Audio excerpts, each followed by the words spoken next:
సహోదరి సహోదరులారా, ప్రభువైన యేసుక్రీస్తు నామములో కొరకు వందనాలండి.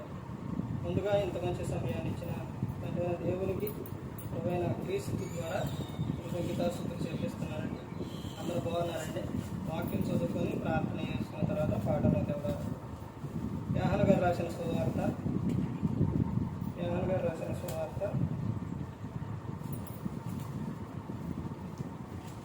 7వ అధ్యాయం 3వ వచనం.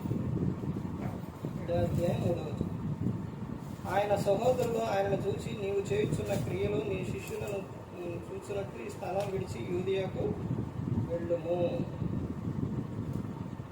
ప్రార్థన చేస్తాం. పరలోకమందున్న మా తండ్రి, పరిశుద్ధ ప్రేమగల తండ్రి, గొప్ప తండ్రి, యెహోవా తండ్రి, మీ ప్రియకుమారుడు యేసుక్రీస్తు ప్రభువు ద్వారా కృతజ్ఞతాస్తుతులు చెల్లిస్తున్నామని, ఈ రాత్రి వేళ మా అందరితో మాట్లాడమని మా ప్రభువైన యేసుక్రీస్తు నామములో పెట్టుకుంటున్నాం తండ్రి. ఆమేన్. ప్రభువైన యేసుక్రీస్తు నామములో హృదయపూర్వక వందనాలండి. దేవుని కుమారుడు యేసుక్రీస్తు ప్రభువారు ఈ లోకానికి వచ్చిన తర్వాత పరలోక రాజ్యం సమీపిస్తుంది కనుక మారు మనసు పొందమని ప్రకటింప మొదలుపెట్టాం. అంశం: ప్రేమించిన వారే అవమానపరిస్తే. ప్రేమించిన వారే అవమానపరిస్తే ఎలా ఉంటుంది? ప్రేమించిన వారే ఎంతోగానో ప్రేమించిన వారే అవమానపరిస్తే ఆ బాధ ఎలా ఉంటుందంటే తట్టుకోలేని బాధ. ఆ సహోదరులు కానీ, లేకపోతే బంధువుల్లో కానీ, లేకపోతే భార్యాభర్త విషయంలో కానీ, ఇంకా తల్లిదండ్రుల విషయాల్లో కానీ, ఇంకెవరి విషయంలోనైనా కానీ కొంతమంది వ్యక్తులు వీరిని చాలా ప్రేమిస్తూ ఉంటారు. అలాంటి సమయాల్లో వారే అవమానపరిస్తే ఎలా ఉంటుంది? చాలా బాధ కలుగుతుంది. ఇక్కడ యేసుక్రీస్తు ప్రభువారు శిష్యులు ఇక్కడ కనబడుతున్నారు. అంటే వాళ్ళు ఎప్పుడు శిష్యులు అయ్యారు అని అంటే, యేసుక్రీస్తు ప్రభువారు శిలువలో మరణించి తిరిగి మరి ఆయన పునరుద్ధరణుడైన తర్వాత వీరిలో మరి కొంతమంది ఏమయ్యారనంటే శిష్యులుగా మారారు. అయితే ముందుగా ఇక్కడ జరిగిన విషయం ఏంటంటే, యోహాను గారు రాసిన సువార్త 7వ అధ్యాయంలో 3వ వచనం చూస్తే, ఆయన సహోదరులు ఆయనను చూచి, నీవు చేయుచున్న క్రియలో నీ శిష్యులను చూసినట్టు స్థలం విడిచి యూదియాకు వెళ్ళము. తర్వాత 5వ వచనంలో చెప్తున్నారు కదా, ఆయన సహోదరులైనను ఆయన యందు విశ్వాసం ఉంచలేదు. సహోదరుల క్రీస్తు పట్ల ఏముంచరా? విశ్వాసం ఉంచలేదు. ఆయన పట్ల విశ్వాసం ఉంచలేదు. విశ్వాసం లేకుండా దేవునికి ఇష్టడై ఉండడం అసాధ్యం. విశ్వాసం లేకుండా అద్భుతాలు జరగవు. విశ్వాసం కావాలి. నీ విశ్వాసం నిన్ను స్వస్థపరుచును. మనిషికి కావాల్సింది ఏమిటి అని అంటే విశ్వాసం కావాలి. దేవుని పట్ల దేవుడు చేస్తాడు, ఇస్తాడు అనే నమ్మకం ఉండాలి, విశ్వాసం కలిగి ఉండాలి. ఇక్కడ యేసుక్రీస్తు ప్రభువారు అందరినీ ప్రేమిస్తున్నారు, ప్రతి ఒక్కరిని ప్రేమిస్తున్నారు. ఏ ఒక్కరిని కూడా ఆయన విడిచిపెట్టరు. అది పొరుగువారైనా, బంధువులైనా, రక్త సంబంధులైనా, ఎవరైనా కానీ మరి ప్రతి ఒక్కరిని కూడా క్రీస్తు ఏం చేస్తాడో ప్రేమిస్తున్నాడు. మరి సహోదరుడు క్రీస్తుని పట్ల విశ్వాసం ఉంచలేదు. మరి ఇక్కడి నుంచి వెళ్ళి నీ శిష్యులు చూసినట్లు బయట చేసుకున్నప్పుడు మరి ఆయన వారిని ఏమన్నా ద్వేషించారా, దూషించారా? లేదు. ప్రతి ఒక్కరిని యేసుక్రీస్తు ప్రభువారు ప్రేమిస్తూ ఉన్నారు. ఆయన ప్రేమిస్తూ ఉంటే ఆయన ప్రేమిస్తుండు. కానీ వీళ్ళేం చేస్తున్నారు అంటే చాలా మంది ప్రతి ఒక్కరు కూడా ఏం చేస్తున్నారు? అవమానపరుస్తున్నారు. ఇప్పుడు ఇక్కడి నుంచి ఎక్కడికి వెళ్ళమని చెప్తున్నారు? నీ స్థలం విడిచి యూదియాకు వెళ్ళు అని తన సహోదరులే చెప్తున్నారు. యేసుక్రీస్తు ప్రభువార్త వెళ్ళమని చెప్తున్నారు. ఇక్కడి నుంచి వెళ్ళు అని చెప్తున్నారు. క్రీస్తు ప్రతి ఒక్కరిని కూడా ఎంత ప్రేమించారంటే యేసుక్రీస్తు ప్రభువారు ప్రేమించిన వారే అవమానపరుస్తున్నారు, ప్రేమించిన వారే దూషిస్తున్నారు. ఆనాడేంటి, ఈనాడేంటి, ఎప్పుడు కూడా ప్రతి ఒక్కరిని యేసుక్రీస్తు ప్రభువారు ప్రేమిస్తూనే ఉన్నారు. కానీ ఆయననే ఏం చేస్తున్నారు? ప్రతి ఒక్కరు కూడా దూషిస్తూనే ఉన్నారు. ప్రతి ఒక్కరు కూడా గమనించుకోవాల్సిన విషయం ఏంటంటే, ఇప్పుడు లోకంలోని భర్త భార్యని ప్రేమిస్తారు, కానీ భార్య ఏం చేస్తుందంటే భర్తను అవమానపరుస్తుంది. ఎవరైనా వచ్చినప్పుడు, ఎక్కడికన్నా వెళ్ళినప్పుడు, భార్య భర్త ఇద్దరు కలిసి ఉన్నప్పుడు ఏం చేస్తుందంటే భర్తకు గౌరవం ఇచ్చే విధంగా లేదు, అవమానపరుస్తుంది. ఏదన్నా ఒకటి కొనలేదనుకోండి, లేకపోతే ఏదైనా తేలేదనుకోండి, బయటే ఏం చేస్తుందేమో అవమానపరుస్తుంది. భార్య భర్తను ఏం చేస్తుంది? అవమానపరుస్తుంది. ఎంతగానో ప్రేమించి ప్రతి అవసరం కూడా తీరుస్తుంది భర్త. తర్వాత భార్యని గురించి చూస్తే, భార్య భర్తను ఎంతగానో ప్రేమిస్తుంది, కానీ ఇతను ఏం చేస్తాడనంటే ఎవరున్నారు, మరి మన అమ్మ నాన్న ఉన్నారు, లేదా పొరుగువారు ఉన్నారు, బంధువులు ఉన్నారు, ఎవరున్నారు అవన్నీ చూడకుండా ఏం చేస్తారు ఆయన? ఆమెను ఎలా పడితే అలా మాట్లాడు, దూషించడం వాళ్ళ ముందే. అలా చేస్తే, ప్రేమించిన వారే అవమానపరిస్తే ఎలా? ఒకసారి ఆలోచించు. నీ భర్తని ప్రతి అవసరం తీరుస్తున్నా, కానీ నువ్వు ఆయన ఏం చేస్తున్నావు? అవమానపరుస్తున్నావు. మనందరికీ భర్త, మనందరి వరుడు ఎవరు? యేసుక్రీస్తు ప్రభువారు. ఆయన ఏం చేస్తున్నారు? ఆయన మాట వినట్లేదు ఈ రోజున ప్రజలు. ప్రేమించిన వారిని అవమానపరిచే విధంగా ఈ రోజున నా నామం అన్ని జనుల మధ్య దూషణ పాలు అవుతుందనంటే కారణం ఏంటి? ప్రవర్తన సరిగా లేదు కాదు. ఎంతగా ప్రేమించారు దేవుడు, లోకమును ఎంతో ప్రేమించారు, తన అద్వితీయ కుమారుడు పంపించారు ఈ లోకం. మనందరి కోసం ప్రాణం పెట్టారు యేసుక్రీస్తు. భార్యాభర్త బంధం ఎలా ఆ విధంగా ఉంది? అవమానపరిచేది. దేవుని పట్ల సంఘంలో కూడా ఎలా ఉన్నారంటే, దేవుడు ఏం చేశాడు? మాకు ఏం చేశాడు? దేవుడు మాకు మేలు చేసిండా? స్వస్థత చేసిండా? ఏం చేసిండు దేవుడు అని అవమానపరిచే విధంగా, చెప్పే విధంగా, మాట్లాడే విధంగా ఈ రోజున ప్రజలు ఉంటున్నారు. తర్వాత సహోదరులు, లేకపోతే బంధువులు, వీళ్ళందరూ కూడా ఒక వ్యక్తి వీళ్ళందరినీ కూడా చాలా ప్రేమగా చూసుకుంటారు. అలాంటి వాళ్ళు బైబిల్ గ్రంథంలో లేరంటారా? ఉన్నారు. ఎవరు? యోసేపు. ఎవరైనా? యాకోబు గారి కుమారుడు. యోసేపు గారు విషయంలో జరిగిన విషయం ఏంటి? ఆయన తన సహోదరుని, అన్నల్ని ఎంత ప్రేమించిండండి? వాళ్ళే ఏం చేశారు? అన్వేషారు, అవమానపరిచారు. ఎలా పరిచారు? గోతులో పడేసి తీసి మరలా అమ్మేశారు. అక్కడికి వెళ్ళిన తర్వాత ఏం జరిగింది? తన చేతికి అన్నీ ఇచ్చిన ఆయన ఎవరు? రాజు. ఇప్పుడు ఈయన ఎంతో నమ్మకంగా ఉన్న ఎవరు? యోసేపు. కానీ యోసేపు గారి జీవితంలో జరిగిన విషయం ఏంటి? చేయరాని తప్పుగా ఆయన ఏమైండు? అవమానం. నేను ఏ తప్పు చేయలేదని ఆయన చెప్పటానికి చెబితే ఏం జరుగుతుంది? అసలు ఆ క్షణంలో రాజు కోపం వస్తే అసలు ఏం జరిగింది? అదే భార్య ఇట్ట చేసింది, నీ భార్య రమ్మంది గారని చెబితే ఆమెనే రాజు, కానీ ఇతని మీద వేసుకొని జైలుకు. అసలు ప్రతి ఒక్కరు కూడా గమనించుకోవాలి. చాలా బాధాకరమైన విషయం ఏంటంటే, ప్రేమించిన వారిని ఏం చేస్తున్నారు? అవమానపరుస్తున్నారు. దేవుడు మనల్ని ఎంతగానో ప్రేమించాడు, కానీ ఆయన మాట వినేవారిగా చాలా మందిని లేదు. ఆయన మాట వినేవారిగా ఉండాలి. ఇక్కడ ఆయన సహోదరుడే ఆయన పట్ల విశ్వాసం ఉంచలేదు. ఆయన ఎంతగా, ఆయన సహోదరులేంటి ప్రతి ఒక్కరిని కూడా ఆయన ఎంతగా ప్రేమిస్తున్నారు యేసుక్రీస్తు. ఇది ఎవరు కూడా, ప్రతి ఒక్కరు కూడా తెలుసుకోవట్లేదు, గమనించుకోవట్లేదు. ఎంత ప్రేమామూర్తి యేసుక్రీస్తు ప్రభు.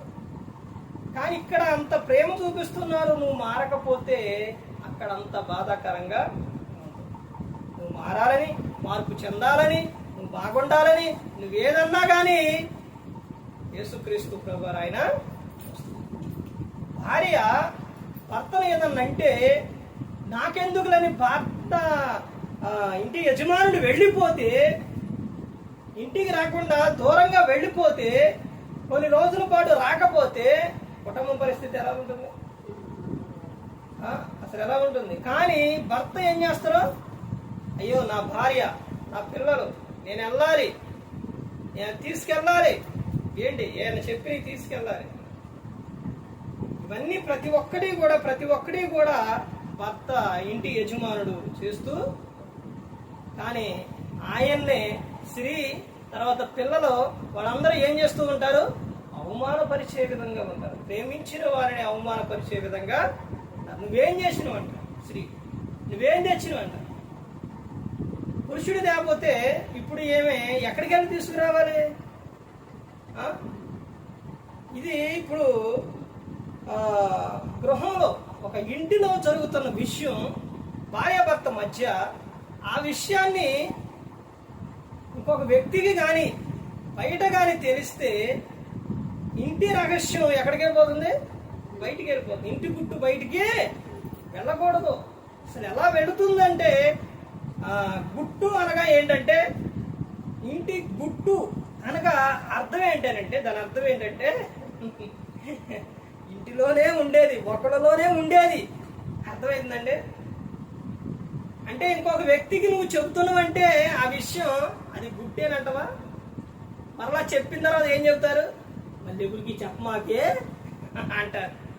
ఎవరికి చెప్పుకోకుండా ఆగలేక అక్కడి నుంచి నువ్వెవరైనా ఎంత మంచి వాళ్ళైనా, స్త్రీ అయినా పురుషుడినైనా నువ్వు ఇష్టపడి అంటే ప్రేమ కలిగి వారి పట్ల ఉంటే, నీలో కాకుండా, నీలో ఉండేదే గుట్టు, నీలో కాకుండా నీ బంధువులు కానీ లేదా రక్త సంబంధులు కానీ లేదా నువ్వు ఎవరన్నా నమ్మిన వాళ్ళు కానీ ఎవరికి చెప్పినా కానీ అది గుట్టు కాదు. అర్థమైందండి? ఇప్పుడు భర్త విషయం భార్య వేరే వాళ్ళకి చెప్పుకుంటే, భార్య విషయం భర్త వేరే వాళ్ళకి చెబితే, వీళ్ళిద్దరు ఇలా చెప్పుకుంటే వీళ్ళిద్దరూ రేపు ఈరోజు తలుచుకున్నారు, ఈరోజు తెలిసిపోయింది, చెప్పారు, నెక్స్ట్ రోజు ఒక రోజు ఆగి రెండో రోజు వీళ్ళిద్దరూ ఏమయ్యారు? కలుసుకున్నారు. వీళ్ళిద్దరు కలిసే ఉన్నారు, ప్రేమ కలిగే ఉన్నారు. ఇప్పుడు చెప్పిన ఆ మాట ఎక్కడికి వెళ్ళిపోతుంది? ఎంత దూరం వెళ్ళిపోతుంది? ఇద్దరి మధ్య అసలు అది ఎంత దూరమో వెళ్ళిపోతుంది. కానీ మీరు ఎలా ఉన్నారు? మంచిగా ఉన్నారు. ఒక్క నిమిషం ఓర్పు కలిగి ఉండాలి, సహనం కలిగి ఉండాలి. తొందరపాటు అనేది చాలా ప్రమాదం. తొందరపాటు నిర్ణయాలు చాలా ప్రమాదం. ఇందులోని ఒక సందర్భం చెబుతాను. అంటే నేను చెప్పే అంశం, పాఠం పేరు ఇందులోని ప్రేమించిన వారిని అవమానపరిస్తే విషయం మీద మనం మాట్లాడుతాం. ఇప్పుడు మీకు ఒక విషయం చెబుతాను. ఎందుకంటే ఇందులోనే అవమానాలు ఎలా వస్తాయంటే, ఇప్పుడు ఒక విషయం గమనించండి, ఇందులో కోపాలు కానీ లేకపోతే ద్వేషాలు కానీ ఇవన్నీ ఉంటే ప్రేమించిన వారిని ఏం చేస్తారు? దూషిస్తారు. కోపం అనేక విధాలుగా దారితీస్తుంది. కోపం చాలా ప్రమాదం. నరుని కోపం దేవుని నీతిని నెరవేర్చం. ఒక బాబు తండ్రి కారు గడుపుతుంటే, ఆ తర్వాత తండ్రి అక్కడికి వెళ్ళి అసంటికి వెళ్ళినప్పుడు రేంచి గట్టా ఏమన్నా తీసుకొద్దాం చూద్దామని అసంటికి వెళ్తే పిల్లవాడు వచ్చి కారు మీద పెన్సిల్ పెట్టేలా రాస్తూ ఉన్నాడు. ఎంతసేపు అండి? ఒక్క నిమిషం అలా రాస్తున్నప్పుడు ఏమి రాస్తున్నా ఆగు, రాయి మాకు ఆగు, రాయకూడదు, గీయకూడదని ఒక్క నిమిషం ఆగు అని వచ్చి చూస్తే ఎంత బాగుండేది. కానీ ఆ తండ్రి ఏం చేశాడంటే, అలా రాస్తూ ఉంటే ఏ రాస్తున్నాడని రాడ్ చేతిలో తీసుకుని పెట్టి విసిరేది. ఇసరంగా అది వెళ్ళి ఏమైంది? పిల్లోడికి తగిలింది. పిల్లల విషయాల్లో చాలా జాగ్రత్తగా, పిల్లల్ని పెద్దం వాడమని గ్రంథం చెబుతుంది. అయితే పిల్లల్ని అసలు ఎక్కడ కొట్టాలి, అసలు ఎప్పుడు కొట్టాలి, ఇవేవి తల్లిదండ్రులకి తెలియక ఎక్కడ పడితే అక్కడ కొడుతూ ఉంటారు. ఎక్కడ పడితే అక్కడ కొడితే అన్ని ఒకదానికొకటి అవయవాలన్నీ దేవుడు కరెక్షన్ చేసి ఉంచిండు. ఎక్కడైనా కానీ ఒక చోట గానా ఇదిగో ఎక్కడ తగిలినా, తలక తగిలినా, లేకపోతే గుండెలకు ఎక్కడ తగిలినా కానీ పిల్లలకు ప్రమాదం. ఆ రాడ్ వచ్చి తగిలింది, వెంటనే పడిపోయాడు. హాస్పిటల్ పరుగున తీసుకెళ్తే డాక్టర్ గారు ఏం జరిగిందంటే ఇలా రాడ్ ఇట్లా చేయి రాస్తుంటే ఇసిరానంటే, అయ్యా నీ పిల్లవాడిని చేతులను నువ్వే చంపు. అసలు ఎంత ఏడ్చినా కానీ వస్తారా? ఒకసారి ఆలోచించండి. కోపం చాలా ప్రమాదం, ఆవేశం చాలా ప్రమాదం. ఆవేశంలో మాట అంటావు, వెనక తిరిగి వచ్చిద్దా? రాదు. వాడు మనసు బాధపడిద్ది. ఇప్పుడు ఏమి రాసిందని అక్కడికి వెళ్ళి చూస్తే మా డాడీ ఏంటది హీరో హీరో చాలా మంచోడు హీరో అని రాస్తే ఏడు ఇంకా పిల్లవాడు వస్తారా? రాడు. కోపంలో పిల్లలనైనా పెద్దలనైనా ఎవరిని ఏమనకూడదు. చిన్నపిల్లలు ఎంతగా తల్లి తండ్రిని ఎవరినైనా వారిలో ద్వేషం ఉండదు, ప్రేమే ఉంటుంది. యేసుక్రీస్తు ప్రభువారు పిల్లల్ని మధ్యలో నిలబెట్టి శిష్యులు అడిగినప్పుడు పరలోక రాజ్యంలో గొప్పవాడు ఎవరు అనంటే మార్పు నుండి బిడ్డల వంటి వారు అయితేనే వారే పరలోక రాజ్యంలో గొప్పవారు, ఈ మనసు కలిగి ఉన్న వారే చేరతారు అని చెప్పారు. పిల్లల్ని ఎత్తుకొని కౌగులించుకొని వారి మీద చేతులుంచి ఆశీర్వదించారు యేసుక్రీస్తు ప్రభువు. ఆ మనసు కలిగి ఉండాలి, క్రీస్తు మనసు కలిగి ఉండాలి, చిన్నపిల్లల మనసు కలిగి ఉండాలి. కానీ ఈ రోజున వారు ఎంతగానో పిల్లలు తల్లిదండ్రులు అంటే చాలా చిన్న వయసులో ఇష్టపడతారు. పెద్ద అయిన తర్వాత కూడా ఇష్టపడేవాడు ఉండాలండి. అందరం వేరే విధంగా అనట్లేదు, ఉంటారు. ఈ పిల్లల్ని ఏం చేస్తారంటే బయటికి వెళ్ళిన తర్వాత ఈ పిల్లల్ని అంతమందిలో చాలా మంది తండ్రి ఏం చేస్తుంటారంటే వీళ్ళు ఏడుస్తున్నారనో లేకపోతే వీళ్ళు ఆటంకంగా ఉన్నారనో ఏం చేస్తుంటారు, వదిలేయటం లేకపోతే ఎవరికన్నా ఇవ్వటం, ఇలాంటివన్నీ చేస్తూ ఉంటారు. వాడు నిన్ను ఎంత ప్రేమ అమ్మ అమ్మ మమ్మీ డాడీ నాన్న అని ఎంతగా పిలుస్తూ ఉంటారు. అలాంటి వారిని అలా వదిలేస్తే ఈ రోజు ఎన్ని ప్రమాదాలు జరుగుతున్నాయి. అగ్ని ప్రమాదాలు, నీళ్ళలో పడుతున్నారు, అవి తగ్గుతున్నాయి ఇవి తగ్గుతున్నాయి, ఎన్ని ప్రమాదాలు. పిల్లలు దేవుడిచ్చు బహుమానం. ప్రేమించిన వారిని ఏం చేస్తున్నారు, అవమానపరుస్తున్నారు. అదే వాళ్ళు నువ్వు అలా వదిలేసినప్పుడు, అలా అన్నప్పుడు 3 సంవత్సరాలు 5 సంవత్సరాలు పాప గాని బాబు గాని నువ్వు అలా అంటున్నావు. అదే వాడు 10-15 సంవత్సరాలప్పుడు నువ్వు అలా అంటే ఊరుకుంటారా? ఏమంటారు వాళ్ళు? ఎందుకంటారు అంటారు. కానీ చిన్న వయస్సులో పిల్లలని చాలా జాగ్రత్తగా చూసుకోవాలి. ఈ రోజున ప్రతి ఒక్కరూ కూడా గమనించుకోవాల్సిన విషయం ఏంటంటే ప్రేమించిన వారిని అవమానపరిచే విధంగా ఉండకూడదు. వారి ఎంతగానో భర్తను చక్కగా చూసుకుంటుంది, ప్రేమ కలిగి ఉంటుంది. కానీ నలుగురిలోకి వెళ్ళిన తర్వాత, బయటికి వెళ్ళిన తర్వాత ఆమెను ఏం చేస్తుండో ఎలా పెడతాలా మాట్లాడు. అలా ప్రతి ఒక్కరు గమనించుకోవాలి. ప్రతి ఒక్కరో చోట కూడా ప్రతి ఒక్కరిలో ఉండవలసింది ఏమిటి అని అంటే ప్రేమ కలిగి ఉండాలి, ఓర్పు కలిగి ఉండాలి, సహనం కలిగి ఉండాలి. ఇలా ఉంటే ఈ జీవితాలు అద్భుతంగా ఉంటాయి. ఈ రోజున చాలా మంది దూరం అయిపోతున్నారంటే మీలో ఉన్న కోపమే, ద్వేషమే, తొందరపాటులో ఒక మాట అంటే ఏమైపోతారు? ఎవరైనా దూరం అయిపోతారు. అది ప్రతి ఒక్కరూ కూడా తెలుసుకోవాలి. ఒక నిమిషం ఆలోచించాలి. ఎందుకనంటే వారు నిన్ను ఎంతగానో ప్రేమిస్తున్నారు. ప్రేమిస్తున్న వారిని నువ్వు అవమానపరుస్తున్నావు. నువ్వు చూస్తున్నావు, చక్కగా చూస్తున్నావు. నువ్వు ఎంతగానో వారిని అనారోగ్యంగా ఉన్నప్పుడు, భర్త కానీ భార్య కానీ ఎవరైనా ఒకళ్ళు అనారోగ్యంగా ఉంటే వాడిని చాలా ప్రేమగా బాగా చూసుకుంటున్నావు. వాళ్ళ ప్రతి అవసరం తీరుస్తున్నావు. వాళ్ళకు బాధ లేకుండా చక్కగా చూస్తున్నావు, నువ్వు మంచిగా చూస్తున్నావు.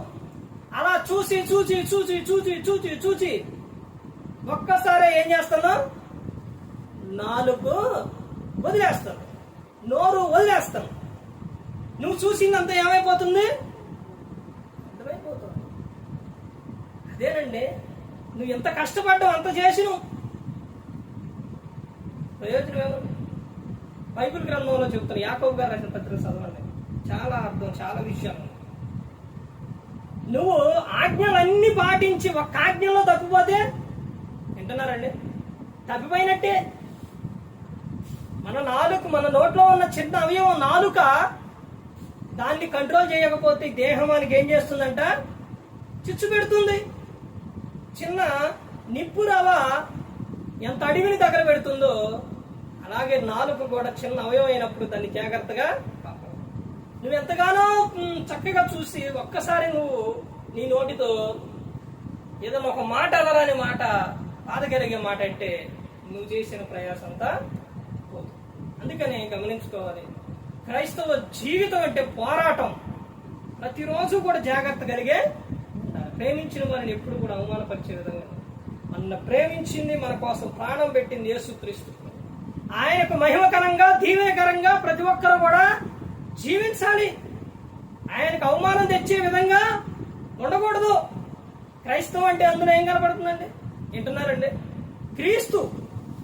క్రైస్తవం అంటే క్రీస్తు. క్రీస్తు ఉన్నాం కాబట్టి క్రైస్తవులమైన మనం క్రీస్తుని ధరించుకున్నాం. క్రీస్తులా కనపడాలి. అర్థం ఎలా ఉందో అనుకోండి, ఇలా ఉంది అర్థం. ఇప్పుడు ఇలా నుంచున్నాం అనుకోండి, నీ ఫేస్ కనపడకూడదు. ఎవరు కనపడాలి? ఎవరు కనపడాలండి? క్రీస్తు కనపడాలి అర్థంలో. ఆ విధంగా నువ్వు మారిపోవాలి. యేసు క్రీస్తు ప్రభువారిని శిలువకు తీసుకెళ్లేటప్పుడు అక్కడున్న ప్రజలు, అక్కడికి వచ్చిన వారు యోధా ఇస్కరియోతు ముద్దు పెట్టుకుంటేనే తెలిసింది. అంటే వాళ్ళు ఉన్నోళ్ళు అందరూ కూడా మొత్తం క్రీస్తుతో పాటు ఏమయ్యారు? ఆ రూపాలు వచ్చేసినాయి. నీ సహవాసం ఎవరితో, నువ్వు ఎవరితో సహవాసం చేస్తావో ఆ లక్షణాలే నీలో వస్తాయి. అది ప్రతి ఒక్కరు గమనించుకోవాలి, ప్రతి ఒక్కరు కూడా తెలుసుకోవాలి. ఏ ఒక్కరు కూడా నశించి నరకానికి వెళ్ళిపోకూడదని యేసు క్రీస్తు ప్రభువారు ఈ లోకానికి వచ్చి మా అందరి కోసం సిలువలో తన ప్రాణాన్ని పెట్టి ఉన్నారు. మరి ఈ విధంగా నిలబెట్టి మాట్లాడించిన తండ్రి అనే దేవునికి కృతజ్ఞతాస్తుతులు చెల్లిస్తూ, ఇంతవరకు శ్రద్ధగా ఉన్న మీకు ప్రభు పేట నా హృదయపూర్వకంగా చెల్లిస్తూ మాటలు ముగిస్తున్న అందరికీ